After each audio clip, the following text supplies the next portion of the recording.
கொண்டு இருந்தமிழேன முன்னால் இருந்தேன் வானோ இருந்தமிழ்தம் என்றாரும் வேண்டேன். தாயே தமிழே முதல் வணக்கம். தாய் பிள்ளை உறவம்மா உனக்கும் எனக்கும் அறிவுசால் அவர்க்கு என் அடுத்த வணக்கம். இதோ என் உலகின் துவக்கம். இன்று ஆகஸ்ட் 15 நமது சுதந்திர நாள். வழக்கம் போல தேசிய கொடியை ஏற்றிவிட்டு மிட்டாய்களை சாப்பிட்டு விட்டு நாம் இயல்பு வாழ்க்கைக்கு திரும்பி விடுவோம். ஆனால் இந்த கொடி இன்று இவ்வளவு சுதந்திரமாக பறக்கிறதே, இதற்கு பின்னால் இருக்கிற வலியும் கண்ணீரும் உங்களுக்கு தெரியுமா? தயவு செய்து ஒரு நிமிடம் கண்களை மூடி யோசித்து பாருங்கள். ஒரு தந்தை தனது கை குழந்தையை பார்த்தபடியே தூக்கு கயிற்றை முத்தமிட்டு உயிர் துறந்தாரே, அந்த தந்தையின் கடைசி துடிப்பு எத்தகைய வழியாக இருந்திருக்கும்.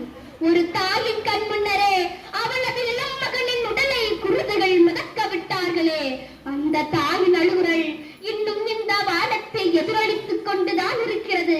திருப்பூர் குமரன் தனது இறுதி மூச்சு வரை தேசிய கொடியை கீழே விடாமல் தன் வயிற்றிலேயே தாங்கு பிடித்து மண்ணில் வீழ்ந்தாரே, அந்த கொடிகள் படிந்திருப்பது வெறும் சாயமல்ல, நம் வீரர்களின் ரத்தம்.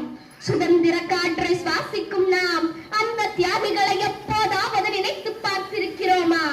நமக்காக அவர்கள் தங்கள் இளமையை இழந்தார்கள், கனவுகளை துறந்தார்கள், தங்கள் உயிரையே இந்த மண்ணிற்கு தானமாக கொடுத்தார்கள். 200 ஆண்டுகள் நம் தாய் நாட்டை அடிமைப்படுத்தி நம் வளங்களை சுரண்டி நம்மை காலில் மிதித்த வெள்ளையர்களை எதிர்த்து இந்த மண் எப்படி ஆக்ரோஷமாக கிளர்ந்தெழுந்தது என்பதை நாம் மறந்துவிடக் கூடாது. அச்சமில்லை அச்சமில்லை அச்சம் என்பதில்லையே, உச்சி மீது வானிடிந்து வீழுகின்ற போதிலும் அச்சமில்லை அச்சமில்லை அச்சம் என்பதில்லையே. மகாகவி பாரதியார் அன்றே பாடினார், என்று பணியும் இந்த சுதந்திர தாகம், என்று மடியும் எங்கள் அடிமையின் மோகம் என்று. அப்படி இந்த சுதந்திரம் சாதாரணமாக தெரியவில்லை.